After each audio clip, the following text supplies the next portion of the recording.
Hi guys, Natalie Willis here from the Baby Sleep Trainer. Today we're talking about the 1 to 0 nap transition. This is a very big one that can happen in a bunch of different ways for a bunch of different reasons, so I want to lay it all out here today. Most children will transition to having no naps sometime around the age of 3 to 4. Some kids will do it as young as in the second year, middle second year, closer to 3. Some kids will keep it all the way through when they go to kindergarten. And in some countries of the world, less so today than in the past, people traditionally nap every single day. So infants, toddlers, everybody, even adults. This usually presents in a few different ways where you're like, I think it might be time for my child to stop napping. One of the most common ways that you will notice that your child might be ready to stop napping is if they can't fall asleep before 9:30, 10 p.m. at the latest. Now, if you have a family where it's actually fine with you for your toddler to be awake until 10 o'clock, great, then they can keep napping as long as around 10 o'clock they go down, no problem.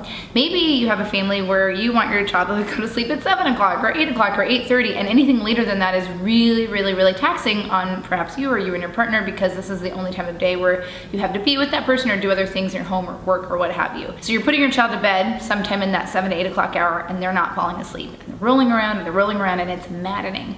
Now again, as long as your child eventually gets to sleep by 9, maybe pushing it to 10 o'clock, I wouldn't say that you absolutely have to get rid of the nap. And it's not harmful for them to be kind of hanging out before they fall asleep, especially if they're still in a crib, which most kids at this age are. While it may be upsetting to you, it's really fine for them. It's not a big, huge problem. So I would say you can kind of just leave it. But if it's really upsetting to you and you feel like, gosh, I really need this child to go to sleep, you can start to reduce their nap duration, maybe 10 to 15 minutes at the end of their nap, keeping their bedtime the same. So let's say bedtime's 8 p.m.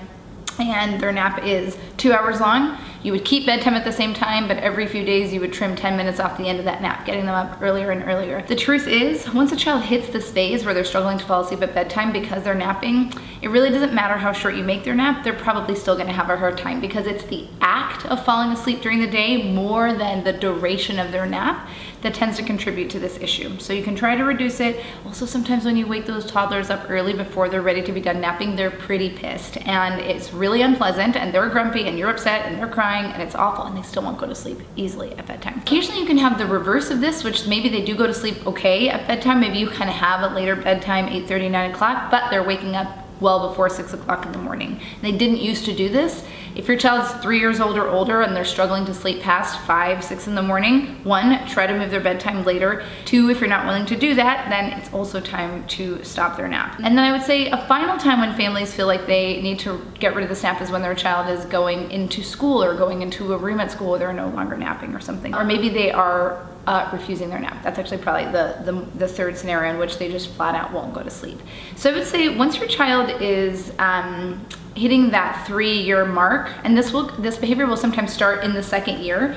So I would say until they're about 3.5 years old, if your child's going down for their nap and they're not falling asleep, and assuming they're not crying, they're just like hanging out doing their thing, give them an hour or so and just assume it's quiet time. And if they don't sleep, that's just fine. And probably what will happen is you'll notice that every fifth day out of 7 or 7th out of 10 days, they still nap on occasion. And if they still nap every several days and all the rest of the days they're just having quiet time, that's fine. They don't need to be sleeping. It's not hurting them. And you'll, again, want to keep your bedtime more or less around the same time. Don't change it a super ton just because one day they nap and the next day that they don't. And don't move it earlier, especially if they haven't napped. This is really complicated. I'm sorry there's so much information, but I want to give it all to you. Finally, if you need to phase out your child's nap, so that's for kiddos who are skipping their nap, right? And then I would say once your child skips their nap for say 7 to 10 straight days, or maybe 14 days even, they haven't napped on their own, you can just cut their nap, stop putting them down and assume that their nap's over. But let's say you need to stop your child from napping because they're having one of these other issues. This is what you want to do. Let's say we start on a Monday and you're gonna go, okay, this is the day, this is the week that we're gonna stop napping. On Monday, you keep them up, you don't put them down for a nap. Probably a good idea to avoid the car, I would say after 11 or 12 p.m. in the day if you can, and keep them up until bedtime. They might be pretty tired, let them go to sleep like normal. The next day, offer them a nap. Maybe they'll have quiet time, maybe they'll sleep, whatever. The next day, so now we're on Wednesday, keep them up Wednesday and keep them up Thursday from their nap and don't give them their nap. Friday, offer them a rest period again.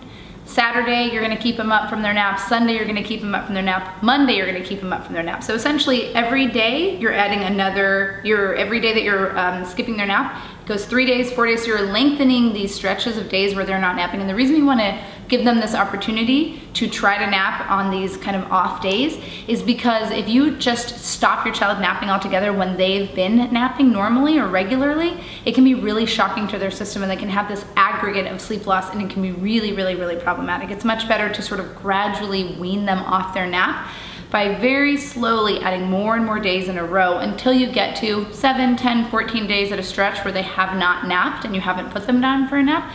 You can then consider them having dropped their nap altogether. Anyways, check out our guide below for how to transition from 1 nap to 0. In case I said too many words or spoke too fast, you'll be able to see it all written down. So make sure that you like this video and subscribe for more information in the future about your child's sleep.